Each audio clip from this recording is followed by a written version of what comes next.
सभी को जय मसीह की। आज हम पढ़ेंगे यिर्मयाह अध्याय 36। मंदिर में बारूक द्वारा पुस्तक का पढ़ा जाना। फिर योशिय्याह के पुत्र यहूदा के राजा यहोयाकीम के राज्य के चौथे वर्ष में यहोवा की ओर से यह वचन यिर्मयाह के पास पहुंचा। एक पुस्तक लेकर जितने वचन मैंने तुझसे योशिय्याह के दिनों से लेकर अर्थात जब मैं तुझसे बातें करने लगा उस समय से आज के दिन तक इज़राइल और यहूदा और सब जातियों के विषय में कहे हैं, सबको उसमें लिख। क्या जाने यहूदा का घराना उस सारी विपत्ति का समाचार सुनकर जो मैं उन पर डालने की कल्पना कर रहा हूँ अपनी बुरी चाल से फिरें और मैं उनके अधर्म और पाप को क्षमा करूँ। अतः यिर्मयाह ने नेरिय्याह के पुत्र बारूक को बुलाया और बारूक ने यहोवा के सब वचन जो उसने यिर्मयाह से कहे थे यिर्मयाह के मुख से सुनकर पुस्तक में लिख दिए।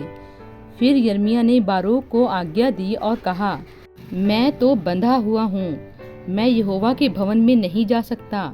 इसलिए तू उपवास के दिन यहोवा के भवन में जाकर उसके जो वचन तूने मुझसे सुनकर लिखे हैं पुस्तक में से लोगों को पढ़कर सुनाना, और जितने यहूदी लोग अपने अपने नगरों से आएंगे उनको भी पढ़कर सुनाना। क्या जाने वे यहोवा से गिड़गिड़ाकर प्रार्थना करें और अपनी अपनी बुरी चाल से फिरें, क्योंकि जो क्रोध और जलजलाहट यहोवा ने अपनी इस प्रजा पर भड़काने को कहा है वह बड़ी है। यिर्मयाह भविष्यद्वक्ता की इस आज्ञा के अनुसार नेरिय्याह के पुत्र बारूक ने यहोवा के भवन में उस पुस्तक में से उसके वचन पढ़कर सुनाए। योशिय्याह के पुत्र यहूदा के राजा यहोयाकीम के राज्य के 5वें वर्ष के 9वें महीने में यरूशलेम में जितने लोग थे और यहूदा के नगरों से जितने लोग यरूशलेम में आए थे उन्होंने यहोवा के सामने उपवास करने का प्रचार किया। तब बारूक ने यहोवा के भवन में सब लोगों को शापान के पुत्र गमरिय्याह जो प्रधान था उसकी कोठरी में जो ऊपर के आंगन में यहोवा के भवन के नए फाटक के पास थी यिर्मयाह के सब वचन पुस्तक में से पढ़ सुनाए। हाकिमों को पढ़कर सुनाया जाना। तब शापान के पुत्र गमरिय्याह के बेटे मिकायाह ने यहोवा के सारे वचन पुस्तक में से सुने, और वह राजभवन के प्रधान की कोठरी में उतर गया। और क्या देखा कि वहाँ एलीशामा प्रधान और शामायाह का पुत्र दलायाह और अबबोर का पुत्र एलनातान और शापान का पुत्र गमरिय्याह और हनन्याह का पुत्र सिदकिय्याह और सब हाकिम बैठे हुए हैं। मिकायाह ने जितने वचन उस समय सुने जब बारूक ने पुस्तक में से लोगों को पढ़ सुनाए थे उन सब का वर्णन किया। उन्हें सुनकर सब हाकिमों ने यहूदी को जो नतन्याह का पुत्र शेलमिय्याह का पोता और कुशी का परपोता था बारूक के पास यह कहने को भेजा, जिस पुस्तक में से तूने सब लोगों को पढ़ सुनाया है उसे अपने हाथ में लेता आ। अतः नेरिय्याह का पुत्र बारूक वह पुस्तक हाथ में लिए हुए उसके पास आया। तब उन्होंने उससे कहा, अब बैठ जा और हमें यह पढ़कर सुना। तब बारूक ने उनको पढ़कर सुना दिया।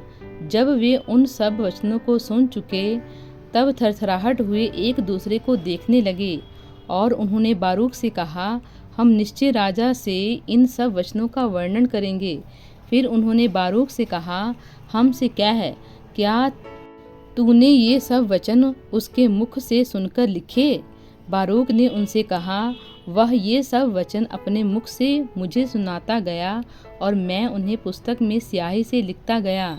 तब हाकिमों ने बारूक से कहा, जा तू अपने आप को और यिर्मयाह को छिपा और कोई ना जानने पाए कि तुम कहाँ हो। राजा द्वारा पुस्तक का जलाया जाना। तब वे पुस्तक को एलीशामा प्रधान की कोठरी में रखकर राजा के पास आंगन में आए और राजा को वे सब वचन कह सुनाए।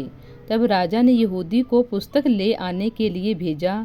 उसने उसे एलीशामा प्रधान की कोठरी में से ले जाकर राजा को और जो हाकिम राजा के आसपास खड़े थे उनको भी पढ़ सुनाया। राजा शीतकाल के भवन में बैठा हुआ था, क्योंकि 9वां महीना था और उसके सामने अंगीठी जल रही थी। जब यहूदी 3-4 पृष्ठ पढ़ चुका तब राजा ने उसे चाकू से काटा और जो आग अंगीठी में थी उसमें फेंक दिया। इस प्रकार अंगीठी की आग में पूरी पुस्तक जलकर भस्म हो गई, परंतु ना कोई डरा और ना किसी ने अपने कपड़े फाड़े। अर्थात ना तो राजा ने और ना उसके कर्मचारियों में से किसी ने ऐसा किया जिन्होंने वे सब वचन सुने थे। एलनातान और दलायाह और गर्मयाह ने तो राजा से विनती भी की थी कि पुस्तक को ना जलाए, परंतु उसने उनकी एक ना सुनी।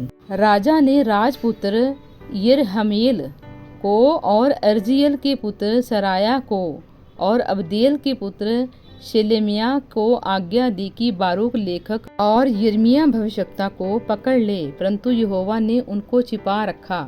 यिर्मयाह का एक और पुस्तक लिखना। जब राजा ने उन वचनों की पुस्तक को जो बारूक ने यिर्मयाह के मुख से सुन सुनकर लिखी थी जला दिया, तब यहोवा का यह वचन यिर्मयाह के पास पहुंचा।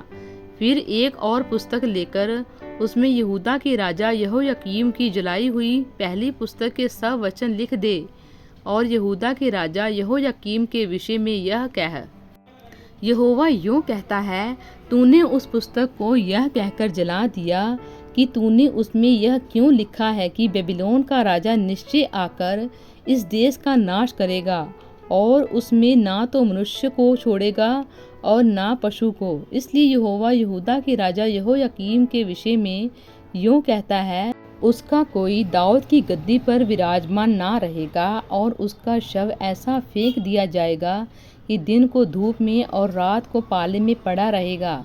मैं उसको और उसके वंश और कर्मचारियों को उनके अधर्म का दंड दूंगा और जितनी विपत्ति मैंने उन पर और यरूशलेम के निवासियों और यहूदा के सब लोगों पर डालने को कहा है और जिनको उन्होंने सच नहीं माना, उन सब को मैं उन पर डालूंगा। तब यिर्मयाह ने दूसरी पुस्तक लेकर नेरिय्याह के पुत्र बारूक लेखक को दी और जो पुस्तक यहूदा के राजा यहोयाकीम ने आग में जला दी थी उसमें के सब वचनों को बारूक ने यिर्मयाह के मुख से सुन सुनकर उसमें लिख दिए और उन वचनों में उनके समान और भी बहुत सी बातें बढ़ा दी गईं। प्रभु इन वचनों द्वारा आपको बहुतायत से आशीष दें। आमीन।